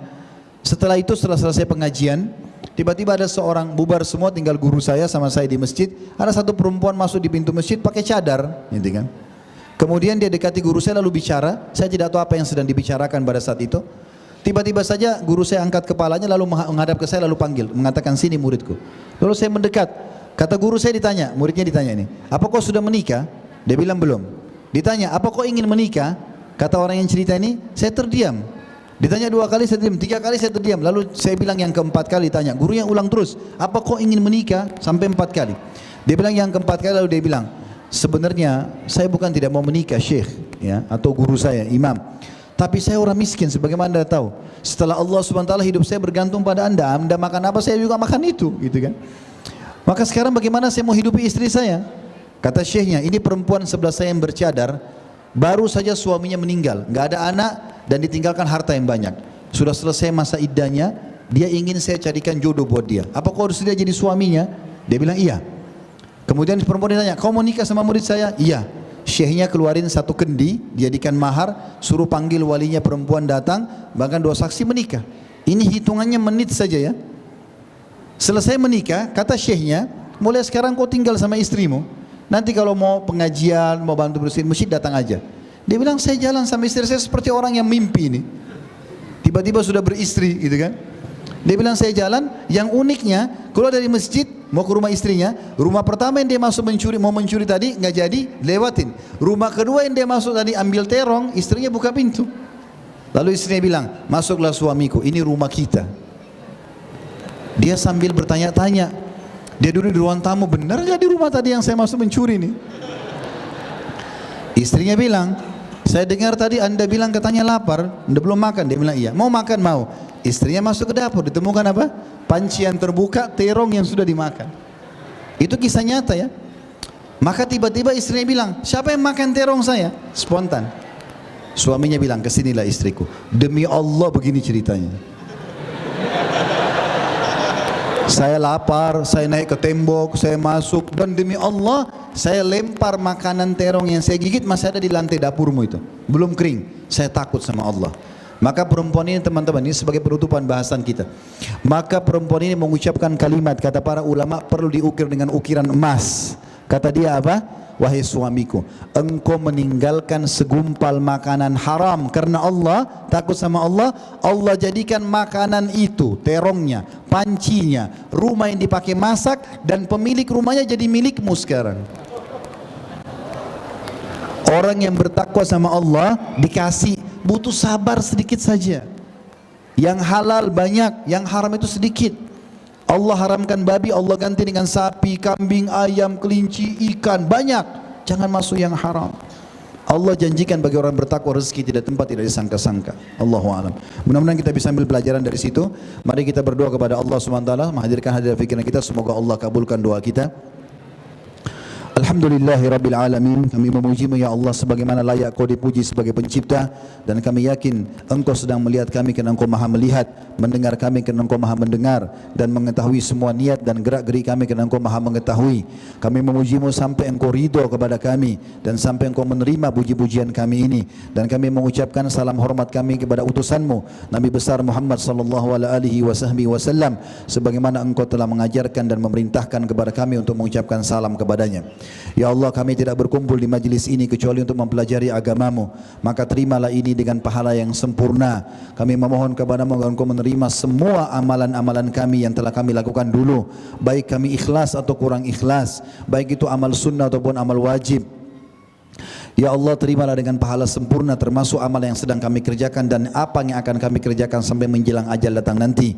Ya Allah, ampunilah seluruh dosa-dosa kami tidak terkecuali orang tua kami, seluruh kerabat kami dan muslimin dan muslimat. Gantilah dengan kemahamurahan-Mu pahala semua dosa kami menjadi pahala.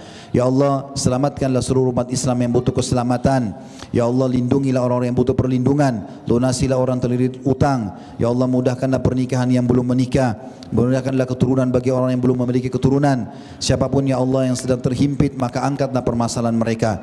Jadikan negeri kami Indonesia negara yang aman, tentram, damai. Seluruh umat Islam di bawah naungan ukhuwah Islamiyah, diangkat perselisihan di antara mereka, dan dalam ibadah mereka kembali kepada Al-Quran dan Sunnah. Dan karuniakan kami pemimpin-pemimpin Muslim yang adil, yang kembali kepada Al-Quran dan Sunnah dan memberikan hak seluruh kaum muslimin di seluruh pelosok muka bumi ini. Ya Allah, keluarkanlah semua nikmat-Mu dari seluruh penjuru negeri dan lunasi utang-utang negara kami. Ya Allah, kami mohon kepada-Mu, tolonglah saudara kami di Palestina, di Syria, di Yaman, di Irak, di Myanmar, di Ahsa, dimanapun mereka berada sedang tertindas. Ya Allah, ikhlaskan niat mereka, terima para syuhada mereka, mulakan Islam di tangan mereka dan tangan kami semua, serta ikut sertakan kami bersama mereka di pahala baik dengan doa, dengan harta juga dengan jiwa kami. Dan tidak lupa kami juga memohon ya Allah agar Engkau mengangkat permasalahan saudara-saudara kami di Lombok dan pulihkanlah kembali negara kota-kota mereka, melunasilah utang-utang mereka, sembuhkanlah orang yang sakit di antara mereka, dan jadikan ini sebagai peringatan dan bahan muhasabah bagi mereka dan kami semua, serta mudahkanlah kami juga untuk ikut serta bersama mereka di pahala baik dengan doa dan harta kami.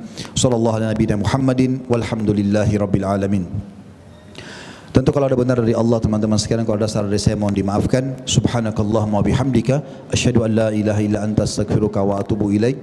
Wassalamualaikum warahmatullahi wabarakatuh.